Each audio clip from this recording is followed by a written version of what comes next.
Hello there, welcome to Junket Jam Live. I am your host, Christopher Albert.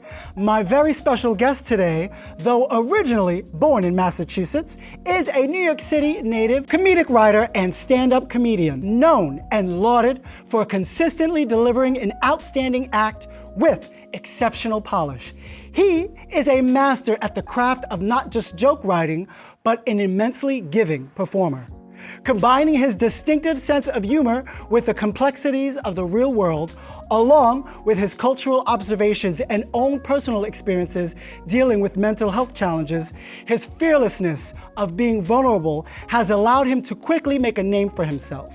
In fact, in just a little over a decade, he has carved a budding comedy career that has seen him featured on projects on NBC, MTV, Comedy Central, Adult Swim, E!, SiriusXM, and most excitingly, a contributing comedic correspondent on the multiple Emmy-nominated and winning Full Frontal with Samantha Bee on TBS. Even still, he's a comics comic, using his vast platform to create opportunities and showcase the talents of other noteworthy comedians, including the music video roasting show, Super Video Brothers, co-hosted, of course, with Dylan Stevenson, the comedy showcase, Comedy Outliers with Brandon Collins, and the unique, entertaining comedy showcase, Decepticomics. And along with the success of his critically acclaimed comedy web series, Can't Stop, Won't Stop, he has starred and co-starred alongside the likes of Sashir Zamata and Phoebe Robinson, who we all love, amongst others, in numerous viral videos amassing over 10 million plus views, which means I only have 9,999,762 more views to go to catch up. On and off stage, he's an active advocate for mental wellness as the host and producer of the You Good podcast. He diligently works to destigmatize the conversation of mental health and illness amongst his peers and audience. He was named one of Rooftop Comedy's Comics to Watch, Caroline's Best of New Talent, and a featured act in the New York Comedy Festival, the Lucille Ball Comedy Festival, and the San Francisco Sketch Fest. His commentary has been described as smart, sharp, and hilarious. Joining me now is writer, producer, stand-up comedian, advocate, and activist, the one and only Mike Brown. Hey, Mike. Hey! we finally got through that, didn't we? Through it. That was the greatest intro I have ever heard. It is an honor to have you on. Thank you so much.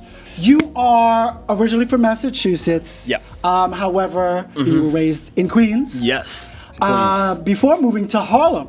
Yeah. A unique time to be a child in the 80s. What was childhood like? Oof, okay. Real quickly. Yeah, real quick. Okay, I'm like, oof, let's go back into the September 23rd, 1988. Young Mike Brown. Growing up in Queens, I was in Rosedale. So growing up in Rosedale was a fun time, but it was also like really hard where I grew up. It wasn't like people were selling drugs. I just like grew up across from I think it was like a immigration holding facility. Oh, wow. And I didn't know that until like years later. But I thought it was just like regular jail. It was like, oh, you're putting immigrants in here. Okay, you guys are a little crazy. And then when I moved to Harlem, it was old Harlem. Very black Harlem. Yes. There wasn't a no-ha, a so-ha. No. You were from a working class household?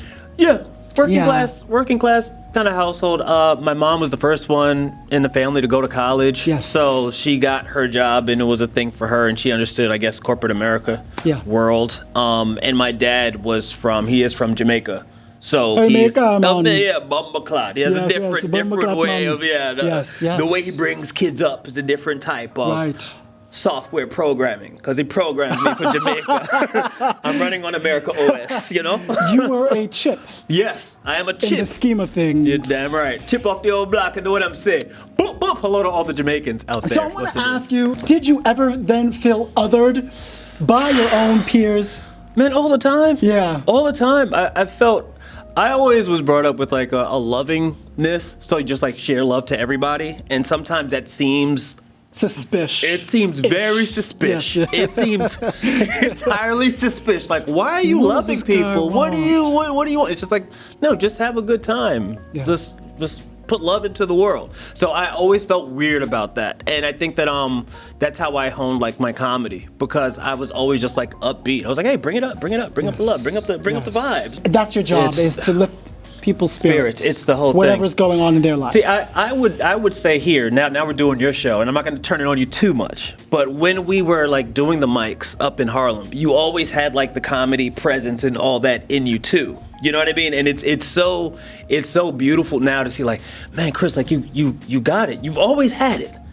And now it's like, oh shit, you got it. I think that the trick is it's knowing it. No, yeah, you have to like kind of just like own it. Like, okay, this is what we're doing, and it's a weird thing, because I think that, and I really believe this, for anyone who's doing stand-up comedy, been successful and going through it, you always have that otherness, right? Mm-hmm. And you feel it, and you're just like, all right, I'm gonna lean into it, no matter what. But I think we're just having these conversations now about leaning in, and about knowing what that means. Yeah. Before doing stand-up, you did sketch writing, you went to college, you did creative writing, fiction, with a focus on narrative, whatever the fuck that means. But you wrote funny stories, but you didn't always feel like you were using your comedic talents to their full potential. Your journey that catapulted you into stand-up was a tragic one, right? Yes. You had a friend, Mike. Yeah, Mike Machoki. With his loving fiancée, Nia. They had an engagement party. They had been together for 5 years. 5, yeah. You spoke to him the night before that tragic event. Tell us a little bit about that. Mike has been my friend for all throughout college. It was like a decade of time at least. And I just remember a decade specifically because he was on Twitter. We were on Twitter together, and we were doing like the 10 years ago hashtag challenge. Yeah. I remember just going with it, and we were just like roasting each other and sending all these things. Before he passed, the last conversation I had with him was, hey, I think I'm gonna get into stand-up comedy. I think I'm gonna get into comedy. I don't know what it's gonna be. I don't know if it's gonna be just stand-up. I don't know if it's gonna be sketch. I don't know but I'm doing this. I told him, and it was the first time I shared that with like anybody really. Like a few people, like I brought it around, but he was the first person I told it to. And he paused for a minute, and then he was kind of like yelling at me, like, yeah, like what's taking you so, do it. The next, it was like really like maybe 3 days later, everything happened. You began, we all have, your stand-up career in the midst of trauma and pain. Loss, actually. Yeah. Was that at all challenging to, because you're starting this new endeavor, was that challenging then to be like, oh, I still need to be funny? You know what? It's interesting because like I've been in therapy for like a year, and I've like kind of got through some stuff, and part of it is it wasn't as challenging because it's like I felt I had the blessing, but I also was able to be like, you know what? I'm not going to deal with a lot of these sad feelings. I'm not going to deal with any of the reality of it. I'm just going into super joke mode. Yep. Everything is great. Joke, joke, joke, joke, joke, joke, joke. And I've always been able to do it. Joke, joke, joke, joke. Who cares? Who cares? Who cares? Yeah. And it took time and even just like things in my career where I saw like, oh, I didn't deal with some of this trauma and some loss from all these other things. And I realized that I was preventing myself from being the best version of myself. So Mike, we've got a lot to talk about. Okay. So why don't we take a break? Cool.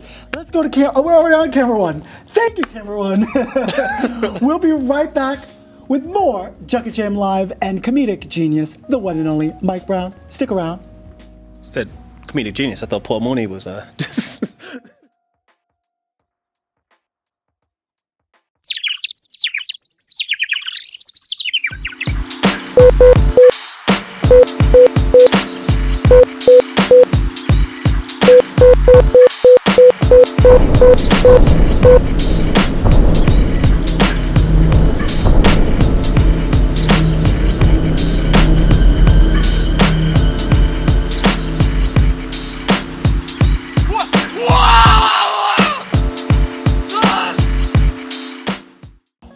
Welcome back to Junkie Jam Live. Once again, I'm your host, Christopher Albert, and I am joined by a writer, producer, comedian, stand-up comic, Mike Brown. Hello, Mike. Hello. Let's continue our conversation. Okay. Yes. As a comic, you know, you've done so many important things, namely being an advocate for mental health. Yeah. You yourself, you've dealt with Yeah. your battles with anxiety, depression, mood disorders. You were diagnosed with mixed mood, anxiety, depression disorder. Oh, yeah. That's a tongue twister. Yeah, it's a lot. It is a lot. This was while you were fairly young. Yeah. How did you navigate that at such a young age? I wish I can tell you. Yeah. I really wish I could tell you. Push it aside. I mean, I just Joke your way through it. just joked. I joked my way through it. I did a lot of writing. Yeah. There was this one teacher, Andrew Garner, who was my English teacher at Frederick Douglass in Harlem. He was the first person to kind of put the seed of, hey, one day you could write for The Simpsons, right? Yes. And The Simpsons was a show that like I loved, but I didn't Loved it. understand. Like, oh, you can write. I didn't know how it got made. It's just like, what is this thing? It just existed. Matt Groening did Yeah. everything. He did everything. He's We still didn't doing know. it. There's a writer's room? I mean, when you're young, like, you know, thank God for my mom and my dad, but like, even them being separated, but they provided me a space to be like, all right, I'm going through some stuff, but at least I can just create. That's There's certain things in the important. world, you know? So, There was a time in your comedy career, your calendar was empty, your wallet was empty, your stomach was empty. Yep. That's exactly where I was, by the way, when we met. Shout out to Yamanika, by the way. She was one of the Yeah. first people who said, Chris, let's go. We have no money, but I have a paid gig. We're going to go to Fire Island. Yeah. By the way, Yamanika was the first person to make me realize the gays don't like my act either. But the gays hate me. They hate me. it's hilarious. But yes, we got through. Oh, man. We got through some pretty rough times. Yeah. There was a time where you ended up checking yourself, though, into a hospital after you Yeah. broke down. Yeah. Why was therapy and talking about it in your act not enough?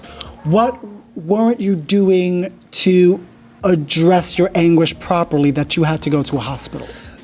I kept going through this thing where I would get really depressed and feel sad and then act on it. Like, I was in high school, I've acted on it twice and I stopped myself. There was one time. You mean like throw a desk at someone? Like, there's times where I had like the super temper tantrums. There were other times where like I tried to like suffocate myself and that didn't, you know, and I stopped. Attention.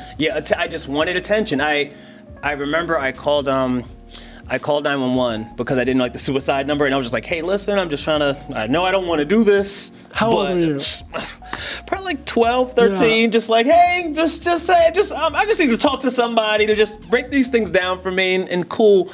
And after I felt great about it, and then 20 minutes later, the police were at the door, Oh, and my dad great. is like, why are they here? And I'm like, I don't know. That's you know, a no-no. We don't want the police here. I don't want the right police anything. And at first I was like, man, I wish I was dead. You know what I mean? Like, Oh, right. it's like that thing. Like, just- it's horrible. Yeah, Why it did compounded come? on itself. Yes.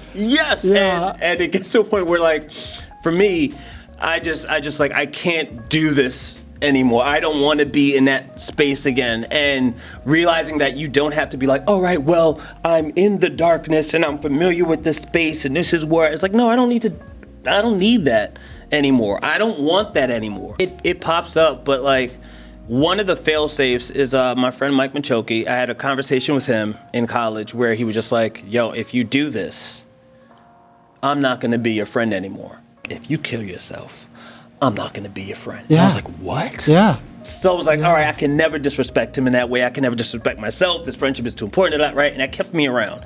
So when he passed, it was a mind fuck because I'm like, all right, well, that promise is broken now. What's up? No. You know what I mean? And it's just like, Because no. everything you're doing now, he's watching it. You're not just watching, he's in it. but you're still giving honor to him through your work. How do you convince people, particularly those within our Black and Brown communities, that their mental well-being and care is essential, especially when you've got millions of other things to contend with, you know, discrimination, lack of equitable opportunities, fear of violence from all sides. Yeah. right? Everybody has a different journey with mental health and their own mental wellness. I think some people, like I have some friends who just don't go to therapy and they feel like they don't need it, and I'm not going to push therapy on them at all. But I do feel that therapy is a way to have a one-on-one with somebody who has studied the science, the unbiased, and studied the science of like the brain and feelings and all these things. For me, it took a trauma to happen. And through that, I started seeing other things about myself that I didn't even know that were like, oh, these are issues. Like, oh, like there might be a thing of like, oh, you lost your best friend. Yeah, that's a thing. Also, so what's up with your relation with your dad and your mom? What's up with that? And you're like, oh, but I'm not here for that. But no, but that issue is here for you. And there's some people who are very successful without therapy and have figured out how to navigate it universally with whatever, be it religion, be it spirits, just be with the fuck it attitude. It really doesn't matter. Everyone could use it if they need it. If they need to do it. But I'm always just like, hey, you're not alone. You can go and find it. You have weapons in this fight. What camera I'm looking at? You have weapons in this fight. There you go.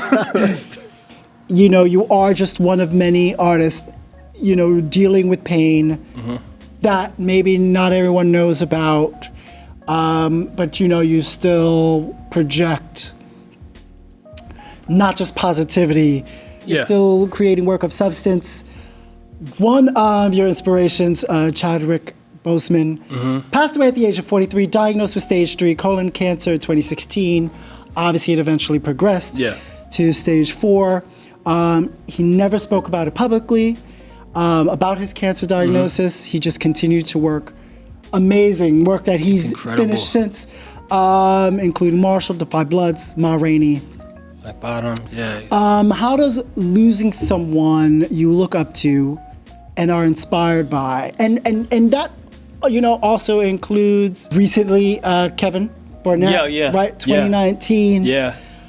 How does that affect you personally and professionally, and how do you use that pain to motivate you further? I mean, you just spoke about it. So with Chadwick, he's somebody who was just like so much about his business and just a great like spirit and just energy that it was weird to me, just for like my perspective of like having a moment with him and making him and Jimmy laugh. Let's look at that clip real quick, because I found it. Not that it was hard to find.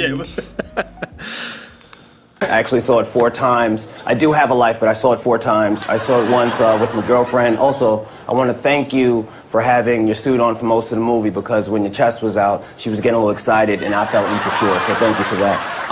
And it means a lot to see a movie that's not like a black movie, but it's just a great American superhero movie with, you know, people that look like me, so thank you. Okay. What's going on, bro? I'm glad that you got your muscles covered again. I'm glad that you got your muscles covered, because if you would have been all brolic and stuff, it would have been weird, because my girl would have seen him and be like, why did you get his number? Seeing him and having that moment with him, like I knew he was genuinely having a good time. And for me, it's just like, hey, I'm having fun and you know, I'm just having fun and razzing, but I'm also thinking about is like, man, this guy has done so much work, and now he's on this like press tour, and he's probably having, I don't know his energy, and I didn't know how great of a person that he was, you know, personally. And then you see all the stories after he's passed, like how great he was as a person, but you're like, oh, he's doing a press tour. And then you see him like, I'm like, oh, he's genuinely having a good time, and Jimmy's having a good time, and it's like, okay, it doesn't feel like work. This is just energy that's being captured. It keeps me going, because it's like, you know what, well, Mike, you got work to do. You still here.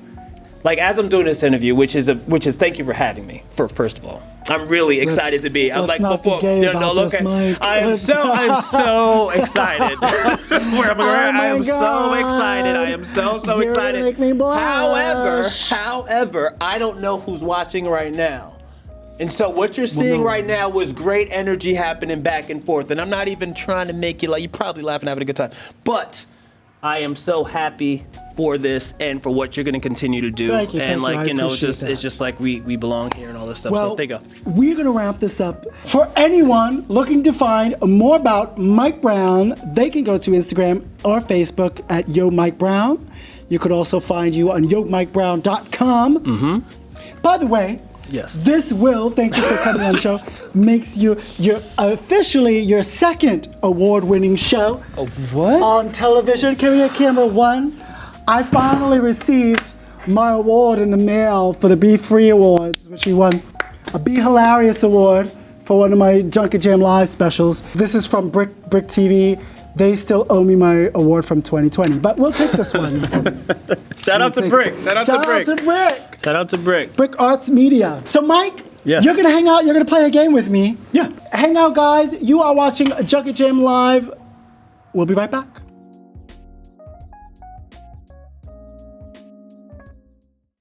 Dr. Mike can do it all.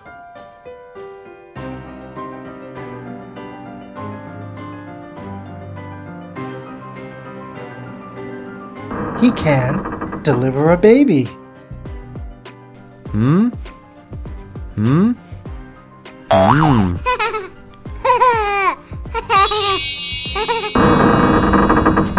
Stitch up a wound. Even resuscitate someone back to life. With his eyes closed.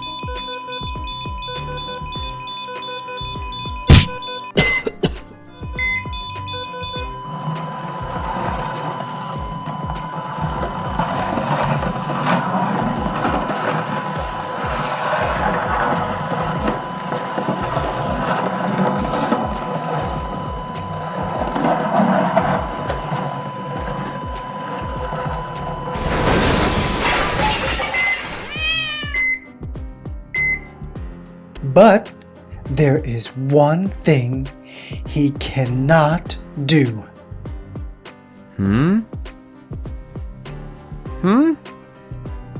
Remove his tight-ass pair of surgical gloves.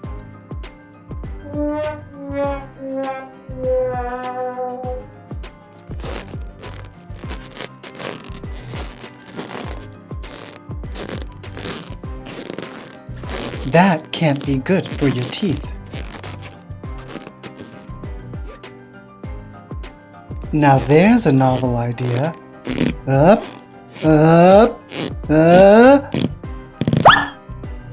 Never mind.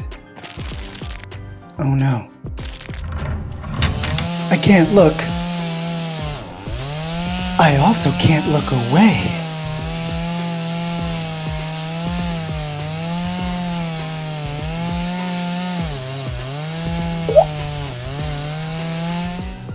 Wow. You can't be serious. Anything but that.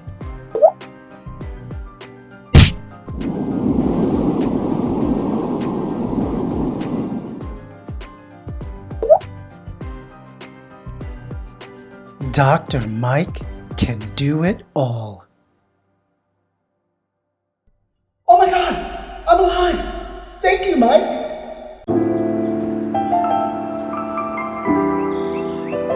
Welcome back to Junket Jam Live.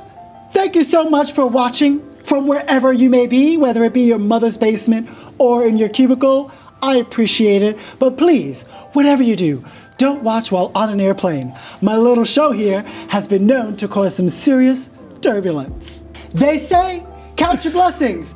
But what if you can't count? Does that mean you're an ungrateful heathen?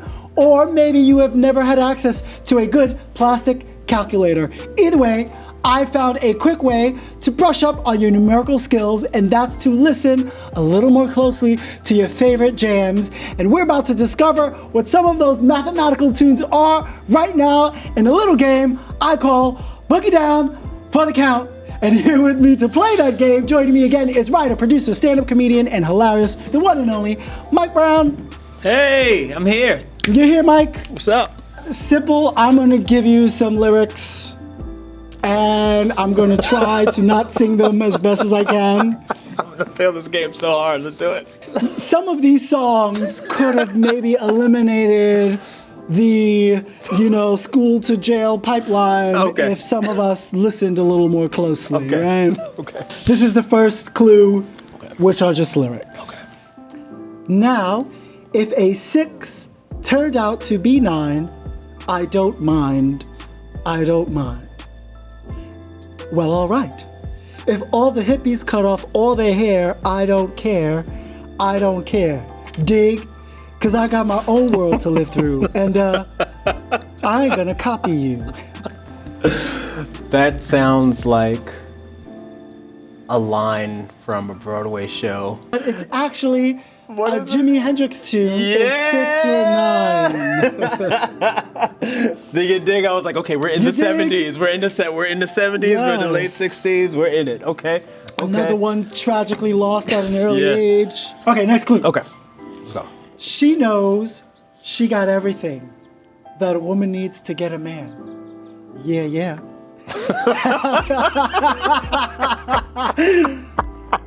How can she lose with the stuff she use? 36, 24, 36. Oh, what a winning hand. Is that Rick James? It's close. It's the Commodores. The next line would be because she's a brick house. He's a brick house.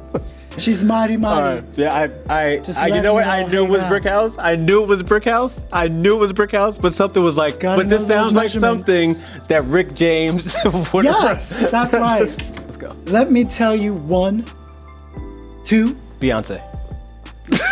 That's good. I didn't use Beyonce. I love you. 3, 4. So much more. 5, 6. I can't get enough. Get enough of this. 7. Let me show you my love and take you to heaven. 8, 9, 10. Let's make love over and over and over and over and over and over and over again. I feel bad for saying this because it's so closely related to Rick James. But Tina Marie. I know. It's actually Toni Braxton. No. With How Many Ways. This is How Many Ways? Obviously written by Babyface. Yeah, shout out to Babyface. You're gonna get We're gonna this get one. Okay. So I'm gonna try to do this as regular as possible. 50-inch screen. Money green leather sofa. Got 2 rides. A limousine A and a chauffeur. limousine with a chauffeur. Phone Okay, bill about okay. 2 G's flat. No need to worry. My accountant handles that. Okay. Okay. But which song? Okay. I got it.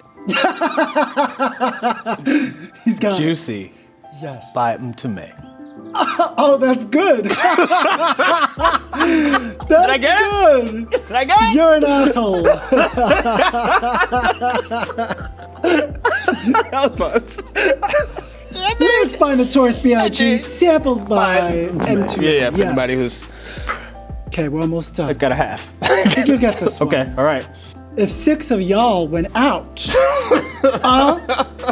then 4 of you were really cheap. Yeah. Because only 2 of you had dinner. I found your credit card receipt. Whoa. Oh, I know this one. Oh, man.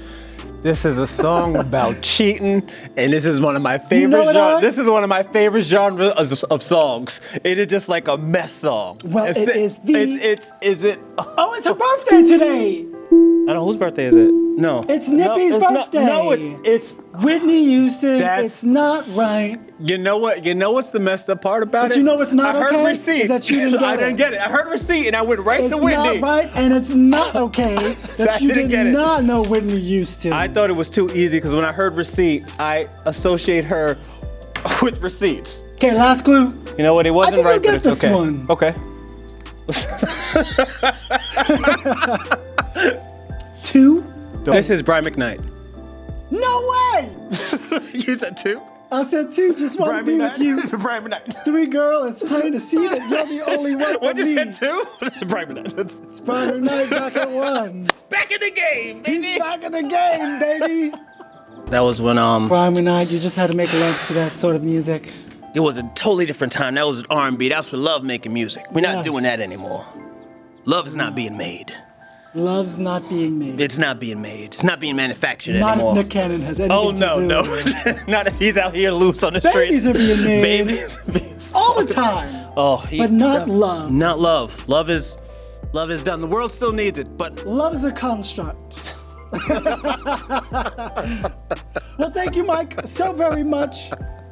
thank you for having me. Playing that little game with me. Thank you for having me. Also, I won the game. You won the game. I won the hands game. down. Won the game. Put this in post. Put this in post. I won the game. Thank you so very much.